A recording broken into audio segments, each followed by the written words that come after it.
Tidak dia beri lagi aku kopi panas pagi ini. Berusaha juga, tapi tidak perlu bersusah payah. Aku cukup pergi ke tempat dia berjualan. Lalu pura-pura tidak tahu kalau ada yang sedang menjual kopi di sana.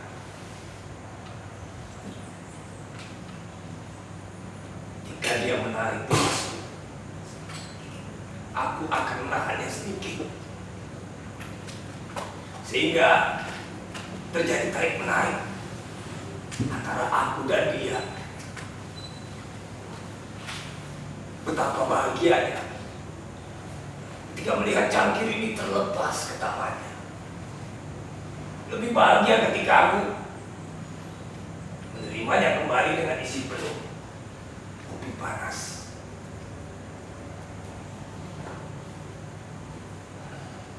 Perbuatan baik memang harus sedikit dihalangi untuk menambah makna dari perbuatan baik yang sedang dibiarkan.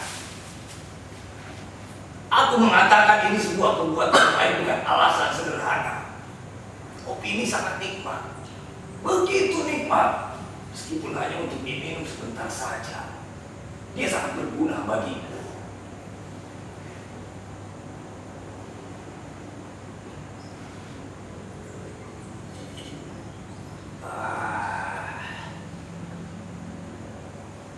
Makanya orang yang berbuat baik itu kelihatan bodoh karena dia sedang mengurangi keuntungannya.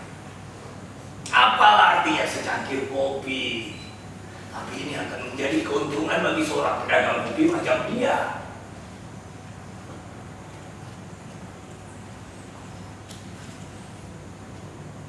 Apalagi orang baik yang benar-benar berbuat baik, artinya tidak mengharapkan balasan apa-apa dari perbuatannya itu.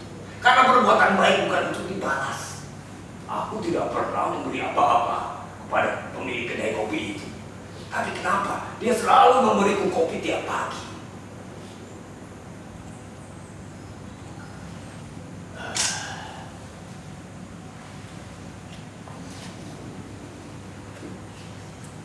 Lalu bagaimana dengan orang yang rela mati demi sesuatu yang diyakininya sebagai sebuah kebaikan? Tidak sedikit yang begitu. Bayangkan jika suatu hari pemilik kedai kopi itu membagi-bagikan kopi panasnya kepada seluruh gelandangan di kota ini sampai dia bangkrut. Aku tidak bisa membayangkannya. Pada akhirnya memikirkan diri sendiri itu perbuatan baik juga.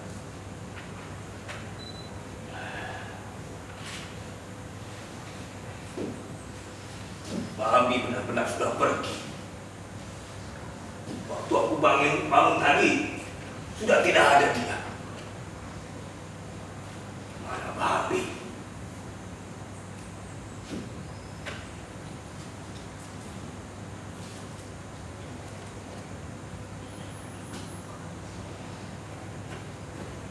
Oni, bangunlah.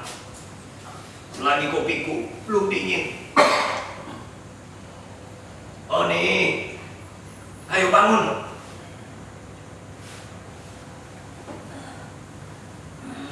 Bangunlah. Sudah pagi lagi ya? Babi mana? Waktu aku bangun tadi sudah tidak ada, Bang.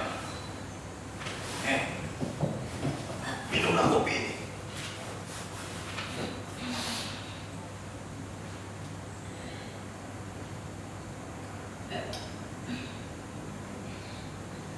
Tidak biasanya dia bangun pagi-pagi begini.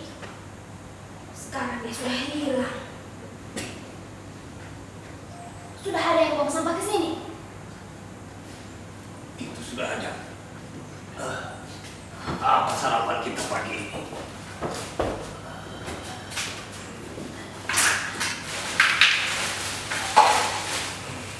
Wah, labu siam.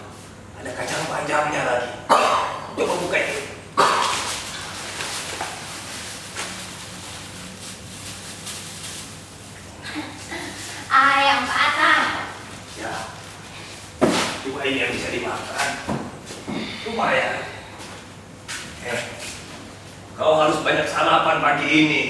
Karena kau harus keliling kota mencari cincinmu yang hilang. Jadi juga kau cari cincinmu itu. Cincin. Tapi tadi malam kau kehilangan cincin. Bukankah begitu? Perasaan aku tidak kehilangan apa-apa. Hah, ini. Cincin ini masih di sini. Siapa bilang? Aku yakin. Tadi malam kau menangis karena cincin itu hilang. Kenapa sekarang cincin itu ada lagi? Maksudnya, Pak Atan bermimpi aku telah kehilangan cincin. Begitu? Bodoh. Itu suatu pertanda, Pak Atan. Pertanda apa kira-kira? Bodoh. Bukankah itu cincin kawin? Tidak tahu. Cincin kawin dari emas. Emas? Tidak tahu. Tadi malam kau mengatakan itu adalah cincin kawin. Cincin kawin? Siapa lagi itu, Pak Atan?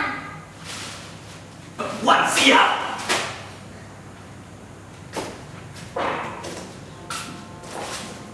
Jadi cincin apa? Tidak tahu. Kau dapatkan dari mana? Sebelum pasar sentral terbakar, paginya aku menggorek di sana. Dan aku temukan cincin ini. Hah, dan cangkir itu.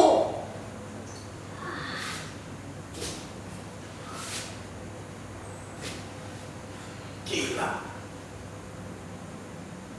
Jadi yang kau ceritakan padaku tadi malam itu apa? Cerita yang mana? Pak Atan, kita sudah terlalu sering bercerita. Bahkan terlalu banyak cerita. Aku tidak tahu lagi cerita yang mana. Hidup ini penuh dengan cerita. Setiap kita baru saja datang dari setiap perjalanan kita keliling kota ini. Masing-masing kita akan membuat cerita yang baru.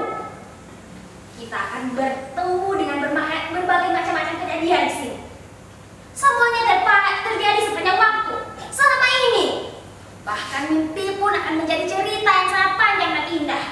Tapi jalan hidup kita harus ditutup oleh kebenaran atas semua cerita-cerita itu, Oni.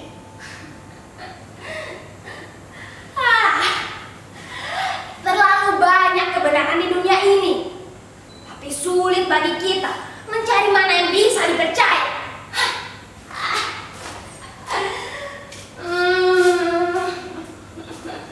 Perempuan sial, nipu. Siapa sebenarnya yang salah? Cerita siapa sebenarnya yang benar? Aku yakin ceritaku. Sayangnya Bambi sudah pergi. Kalau Bambi ada di sini, pasti dia akan mengatakan bahwa cincin itu hilang.